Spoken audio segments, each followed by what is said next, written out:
La condamnation de la colère, de la haine et de l'envie, par Abu Hamid al-Ghazali. Introduction. Comme tous les écrits de l'imam al-Ghazali, le livre est également un joyau. Il fait partie du troisième quart de l'Ihya, les causes de la perdition, qui suit et complète le livre des vices de la langue. Notre illustre imam nous met en garde contre la colère et nous en fait connaître les causes et les conséquences, de manière à l'éviter.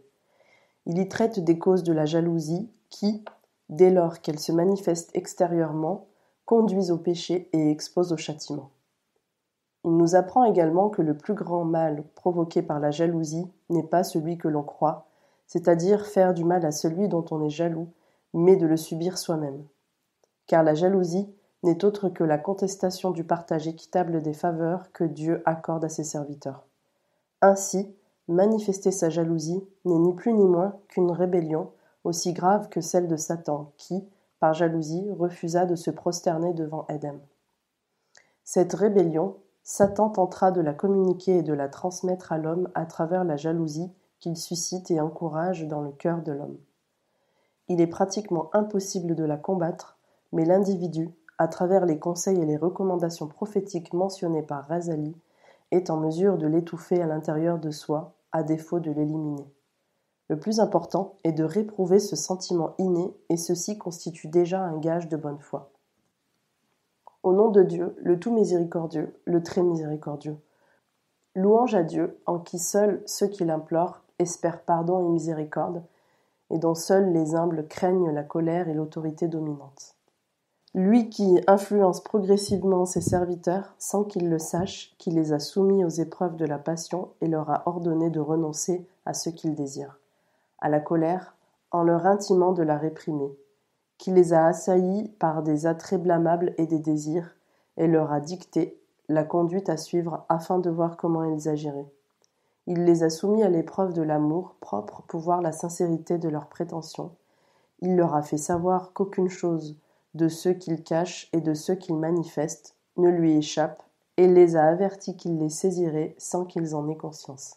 En effet, il a dit « Ils n'attendront pas.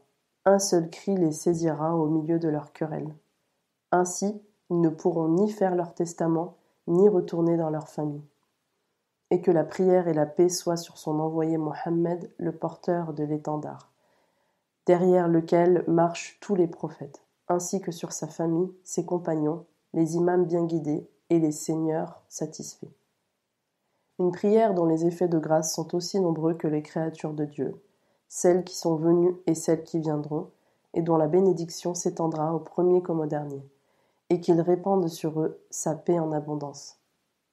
La colère est une étincelle extraite du feu de Dieu jamais éteint qui pénètre dans les entrailles, où elle est profondément cachée, tout comme la braise se cache sous les cendres.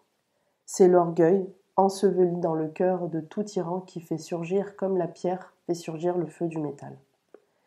Il est apparu aux hommes qui voient par la lumière de la certitude que l'être humain a une propension à aller vers le diable lapidé. Celui que le feu de la colère attise se rapproche davantage du diable, puisqu'il, le diable, a dit « Je suis meilleur que lui, Adam. Tu m'as créé de feu, et lui, tu l'as créé d'argile. » Les propriétés de l'argile sont l'immobilité et la quiétude, alors que celles du feu sont l'excitation, l'action, le mouvement et l'agitation. Les conséquences de la colère sont la rancune et la jalousie, qui sont la cause de nombreuses morts et corruptions, et dont la source n'est qu'une bouchée de nourriture qui, si elle est saine, assainit tout le corps.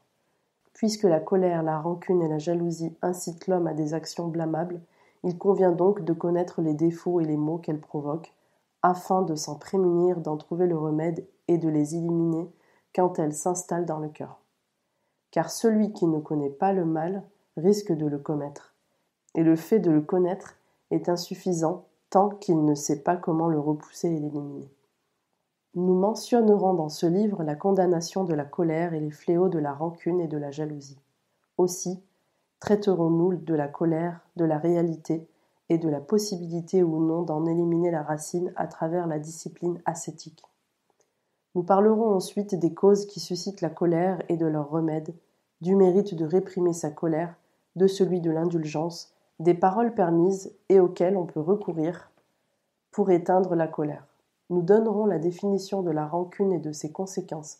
Nous parlerons du mérite de l'indulgence et de la mansuétude, puis de la condamnation de la jalousie, de sa réalité et de ses causes, de son remède et du grand devoir inhérent à son élimination.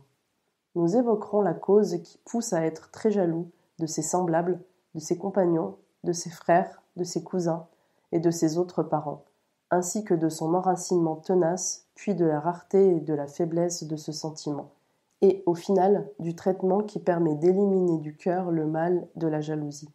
Et Dieu conduit au succès.